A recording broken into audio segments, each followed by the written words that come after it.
if 80% of your posts work towards earning the respect and trust of people, then you've earned the right to promote Yeah. 20% of the time. A Sure. lot of people don't post at all, and when they post, it's to promote, and they haven't earned the respect or Yeah. the trust of people, and then they wonder, well, it's not working.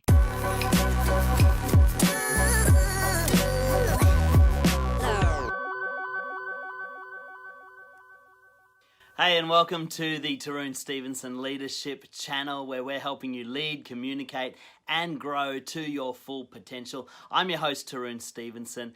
Whatever portal you are tuning in on, whether it's YouTube, Facebook, your favorite podcast, or Instagram, make sure you subscribe and follow so you don't miss any of our episodes. Let's get into it. We have Karina Esser from Social Media Worldwide with us. Welcome, Karina. Hi, thanks for having me. It's great to have you here. And Karina is the founder of Social Media Worldwide, where they specialize in providing social media solutions for business owners. She's also an Amazon best-selling author of 2 books, Money on Demand and Reach. Now, Reach is the secrets to convert your social media audience into your network marketing download. So clearly, social media is something of a passion for you. Would I be right, Karina? Yes, that's right. I started my social media business 9 years ago now.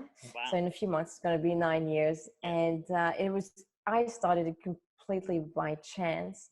I was unemployed at the time. I had lost my job for the 5th time. I used to work in television production, and I lost my job right in the middle of the financial crisis. So it was really tricky for me to find another job in that industry, or in any industry really. It was really, really tricky.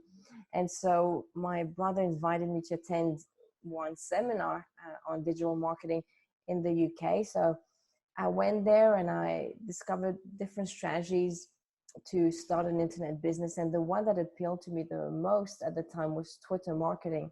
Okay. And it appealed to me because it was affiliate marketing on Twitter. And affiliate marketing is simply the process of selling other people's products for a commission, which was really handy because Twitter was free to join and I didn't have a product. I could just promote other people's products and get a commission. So I started doing that, following that strategy out of the many, many other strategies they were talking about at that event. And I did really well. Within 3 weeks, I was making about $700 a week in just commissions. It was pure profit for me. And I wasn't using any paid advertising. It was purely organically on Twitter. Things have changed, of course, now, but at the time, this strategy was working really well. And I was asked then, it started opening doors. I was asked to speak at events, and I had a lot of people asking me to help them with their Twitter marketing. And some people were asking me if I could do it for them. And so one thing led to another. I started a done-for-you Twitter marketing service. And then again, one thing led to another. People were asking me, do you also do this for Facebook? Do you also do this for, all these other channels now? And that's how I started Social Media Worldwide. I hired my sister to help me out. Part-time, she quickly became full-time, and then she was at capacity. I was so busy. She was so busy. We didn't even have time to hire and train people. That's how crazy it was. So she started hiring assistants for her, assistants for me, and then next thing you know, we had a company. That's amazing. And so what do you do? Like, if we were to look at your organization now, how many businesses are you servicing for social media now? Just below 100, just below 100. Okay. And they're mainly local businesses and solopreneurs. So we have a lot of people who are solopreneurs. So they're authors and speakers, and they need help building their audience, obviously. Sure. So we have a lot of people like that. So speakers, promoters, authors, world-renowned people in their industry. So I also help Harry Dent, who's an economist, with his social media marketing. And we also help a lot of brick and mortar businesses, so local businesses, so lots of restaurants and cafes. Great. And so do you think that there's a difference in the approach of social media marketing for, say, bricks and mortar business versus people who are more online speakers, coaches, or are the principles the same no matter what business you're engaged in? Yeah, that's a good question. The principles are the same, really. You're trying to build an audience, credibility, authority, engagement. So really, you're trying to build the same thing. Is the approach that is different. Right. So with a local business, we'll focus a lot on social proof because that's what gets other people to go to a business is by seeing other people go to that business, and other people saying great things about that business. Whereas we don't focus so much on social proof for solopreneurs, for example. We work more towards building and establishing their credibility. So building them as a brand. That's right. Okay, so just for people who maybe not be familiar with all of these terms, a solopreneur is somebody who is basically running a business by themselves. They don't yet have a team that they're working with. Is that correct? That's right. Yeah, and social proof. Are we talking about online reviews and people talking about your product in a way that's favorable and helps your business? Yeah, social proof comes in different ways. It could be reviews, absolutely. It could be testimonials. It could just be pictures of people at your premises showing a big crowd. So if you're marketing a cafe and you're showing a really busy cafe, that's social proof as well. Right. And social proof is so key because people tend to follow other people's actions. So if plenty of people are going to a cafe, it doesn't really matter how quality the service is or what they deliver is. What matters is that there's a lot of people. So that's why social proof works so well, because people just by nature tend to follow other people's actions. Of course. So tell me, what are some of the mistakes that you see businesses make? And I want to sort of broaden this question a little bit because a number of people that tune in here are leaders of churches, and I'm wondering if social media, the principles apply to churches in the same way that they would apply to businesses. And what are some of the mistakes you would see a business making when they're handling their social media? There are a lot of mistakes. The first one would be being inconsistent. So what I see is a lot of people post things on social media just when they have time. So there's no strategy behind it. It's inconsistent. And the key with social media is like blogging. If you don't do it consistently, you might as well not do it because it doesn't work. So that's one thing. Doing it inconsistently. The second mistake is not having a strategic plan. A lot of people do think just not only sporadically, but with no thought behind it. So everything that they put on social media doesn't contribute to achieving a specific goal. So I always tell people, put together a strategic plan, have a single goal you really want to achieve, and then reverse engineer how you're going to achieve it. And that's your strategic plan, is just breaking down the steps you're going to take on a daily basis in order to achieve that goal. So that's the second mistake. The third mistake, and I could go on and on, the third mistake is that the posts are one-dimensional. It's all about, that's what we're doing, click here, this is what we're doing, click here. So it's always promoting themselves instead of really adding value to people's lives, entertaining people, informing people, inspiring people. So your post shouldn't be one-dimensional, because when you're one-dimensional, you become predictable, and when you're predictable, you're boring, and that's going to kill your social media marketing when you're boring, obviously, because it's so tricky now, and you probably experience that as well, to stand out from all the noise. So much noise out there. So if you keep on talking about what you're doing and asking people to, buy this or go there or do this for me, instead of just delivering good stuff to them and improving their lives or helping them in some way through your post, then it's really hard to stand out. Great. So the three keys that you've said is consistency. So making sure that you're doing it on a regular basis. Is there a recommended regularity that we should use? Is it different for each social media platform? What do you suggest for somebody who's just starting out with getting social media up and running? there's no rule really, and you'll find a lot of people saying, oh, always post this amount of times at that specific time, but there's no rule because every account, every social media account is different. Yeah. So I would have followed that rule, but my rule is, well, start posting again when the social network has stopped showing your post and engagement has stopped. So as soon as uh, engagement has stopped, that means that the social network has stopped showing your post. So that's your cue for posting again. Right. So, and Facebook shows you that in the insights, you can see engagement, and you can see how much. Are the other social media platforms as easy to access that information, or is it a little bit harder to monitor? No, it's very easy, and there are tools as well. There are third-party tools that you can use as well. With Facebook, you've got obviously Facebook Insights, Twitter Analytics, Instagram Analytics. So they all do the same job, and you can actually see without even accessing analytics. You can go to your Facebook page or Twitter account, look at your post, and has engagement changed at all? Has engagement increased? If it's stopped, and it's flatlined, then that means that they've stopped showing your tweet or your post. Gotcha. So you don't even need to access analytics. Okay, great. All right, good tips there. Now, the second one was, so you had consistency, and you also had, one-dimensional was the third one. What was the second one you said? About not having a strategic plan. There you go, the plan. Okay, so I know, so you guys do My Social Media now, and I think that's probably the first thing that struck me. I've been on the internet for a long time. I understand a lot of the general concepts around social media marketing, but one of the things that you guys really helped me with was having a really clear approach to the way that I tackle social media. And, this many blog posts, this many news articles, this many quotes, this many photographs, this many videos. And so how would somebody who's maybe trying to do a strategic plan for themselves, how would they break down the type of content and maybe the percentages of content? Because you said you don't want to be promoting all the time. Is there a rule of thumb of how often you should promote versus how much a value add you should be bringing to the table?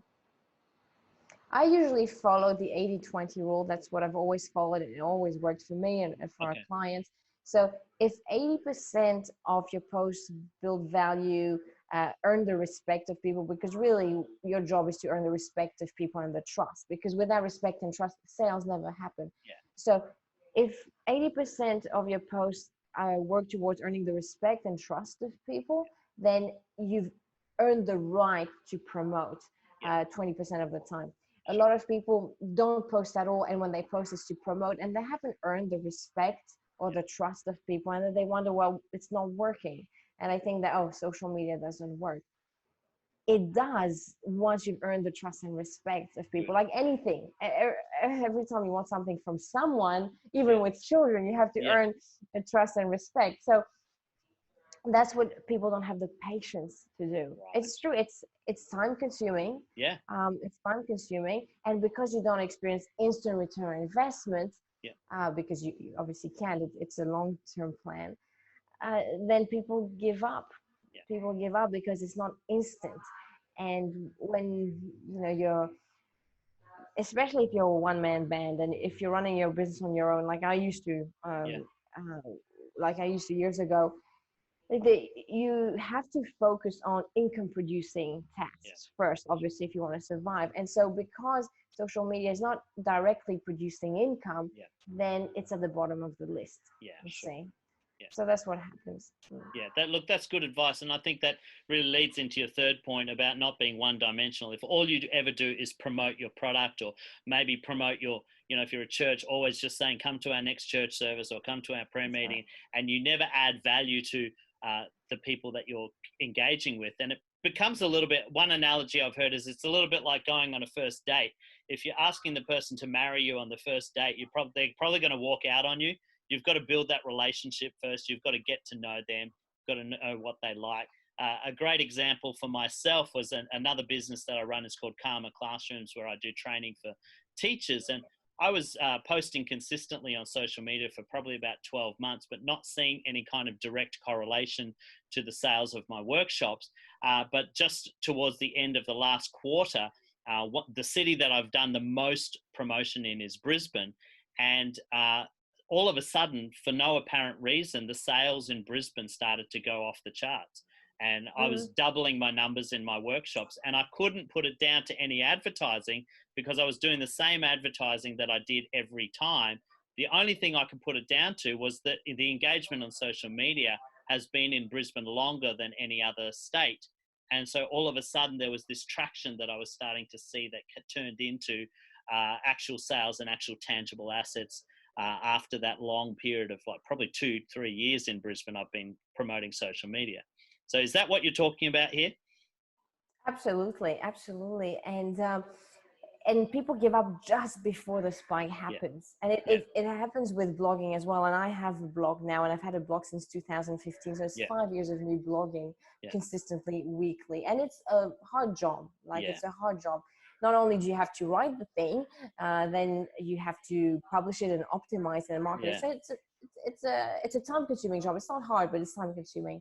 And I've been doing this for 5 years, and people give up their blog within a year because obviously you don't produce income straight away. But now I'm producing income from my blog. I just received a $2,500 check from YouTube because I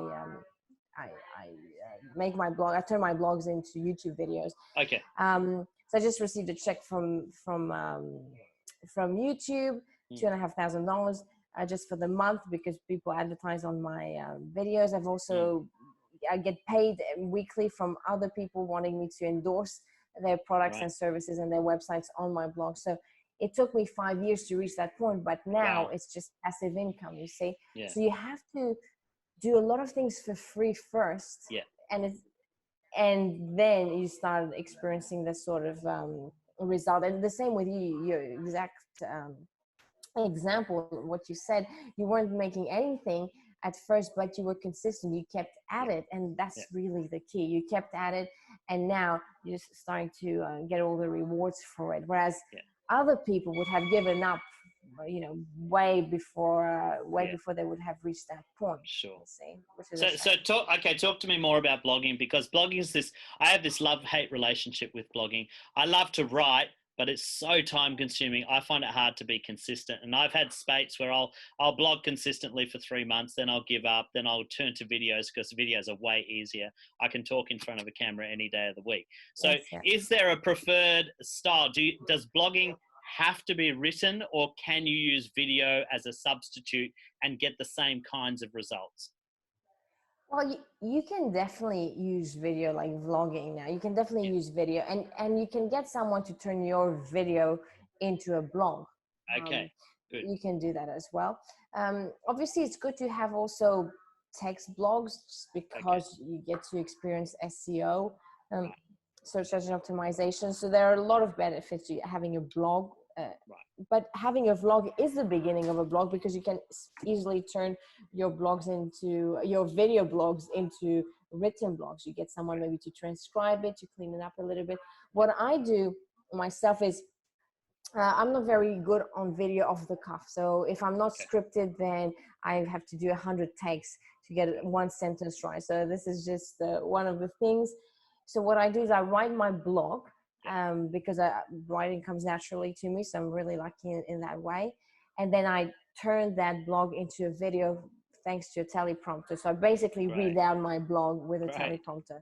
So I hit two birds with one stone. I'm building my YouTube channel and building my blog from the same piece of content.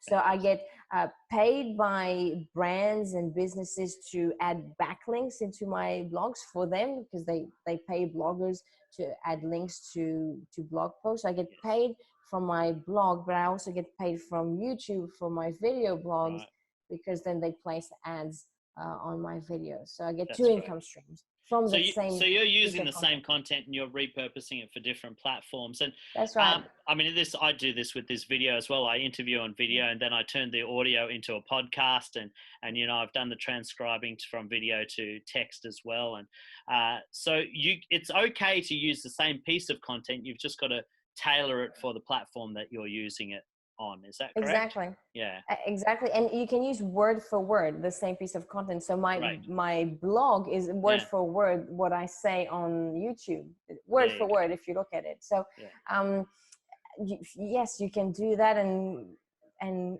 create two income streams and have two sources of traffic from that same piece of content. So it's really, really worth it. And there are a lot of people who will, write for you. If you have to know what you're not good at, and then basically outsource to someone what you're not good at. There's no point trying to do something that you really dislike. You'll do a bad job anyway. If you do something you don't like. I'm lucky, I like writing. So in a way that's an advantage. But if you don't like that, there's so many people who are so good at writing blogs, and you can hire them for not too much. You can ask someone to write a blog post a week, and they charge $50 per blog post. And that's $50, and that you're going to get back 10 times back later on. So there are ways to overcome things like that. And that's good to know, because not everybody can write naturally, or maybe sit in front of a video easily. And so there's some good strategies of how you can get yourself out there. One of the things that I found when I was just getting into this is I tried to do everything. I tried to do every social media platform, and I found it almost impossible to keep up with. And what helped me was I just shut down a whole bunch of my social media platforms and focused on the one that I felt most comfortable with. At the time, it was Facebook. Now I do Instagram and Facebook. I don't even do Twitter very often. I mean, I'm there, but I don't do much with it. And now I'm sort of moving into YouTube. And so I've kind of progressively added as I feel more confident. Would you say that that's an appropriate strategy for people who are just getting started? Yes, and that's what I recommend people. So I always tell people there's no point. It's a waste of time to just go on every social platform, because I can guarantee you will do a less than average job, because it's just too time consuming, and you can't really, when you think about it, repurpose the same post and publish it on all social media platforms for many reasons. First of all, Instagram is just visual. So if you've written a post on Facebook, there's still work to do to convert it into an Instagram post. Then Twitter has a 240 character limit, so you still need to work towards making that fit. So you can really repurpose posts. A lot of people come to me and say, I can write one Facebook post and use software that will just publish it across all social networks, but they're not optimized. Gotcha. And that's the key, isn't it? Just optimize it. You don't have to recreate the information, but just optimize it so it fits for that channel and works for the audience that's on that channel. That's right. Like, I'm not on every social channel, although we have a social media agency. So I'm not on Instagram, because Instagram doesn't serve the purpose I'm trying to achieve with my social media marketing strategies. But Twitter, Facebook, and YouTube do. So I focus on these three rather than being on TikTok and on Instagram and all the other ones. So you have to really focus on what's going to bring you the results you're after. Gotcha. That's what you need to do. And also, YouTube will bring results to anyone, really, because videos work. But if you struggle putting videos together, producing videos, then don't choose YouTube. So you also have and the standard on YouTube has gotten so high now. You've got people out there that are working at such a high quality level that you've got to kind of be able to produce something that looks half decent to get some traction on YouTube, don't you? Pretty much. You don't want to come across as unprofessional, as an amateur, especially when you're competing with people who are professionals. So sometimes being on a platform, if it's done badly, can actually cost you instead of benefiting you.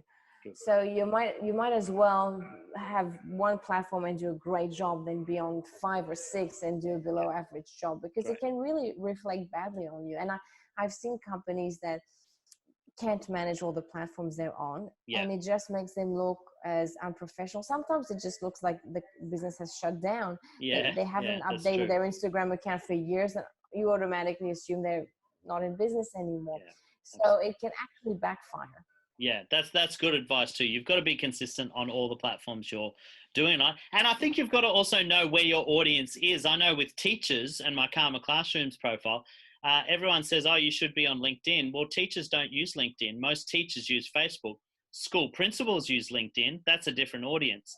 And so I've just had to pick the social media platforms that my audience uses rather than necessarily where I am or where I want to be. And so, that's good. Great advice there. Now, just before we wrap it up, I just wanted to touch very quickly on one other avenue that leaders and business owners can use to help to, I guess, promote the level of their authority in their marketplace? Because that's what we're really talking about, is just promoting your credibility to your audience. And one of the other services that you provide is book editing. And I'm writing a book with you guys right now.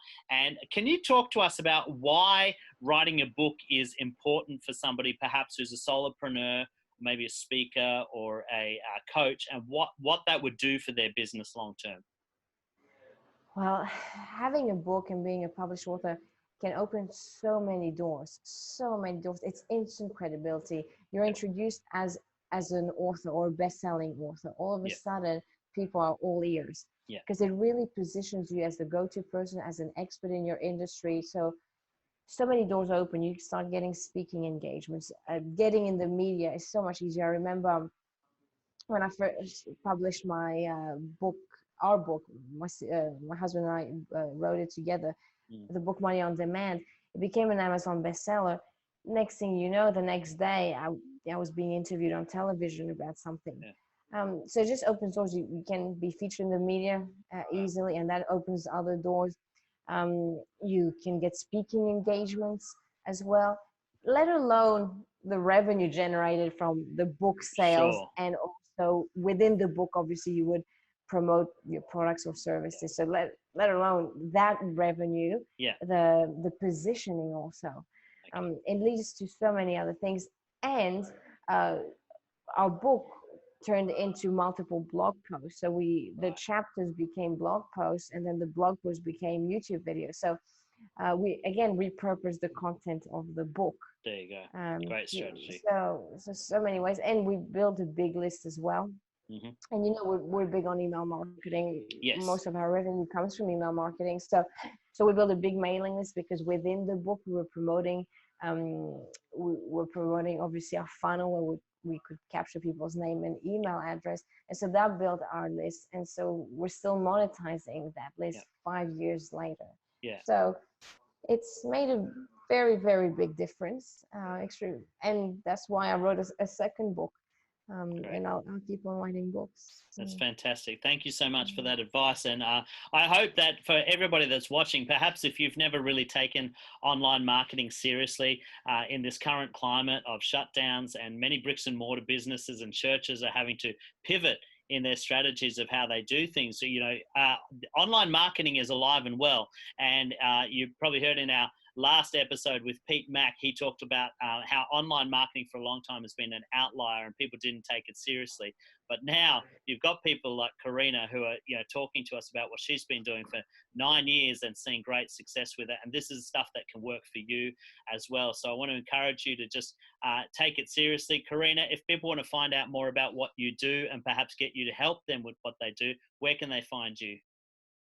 Well, I'd recommend for people to visit, obviously, my blog. They'll learn a lot of information about how to really optimize their social media marketing. So socialmediaworldwide.com/blog, and all my articles are there.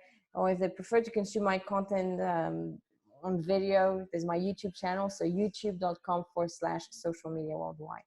Great. And we're going to put the links in the description below.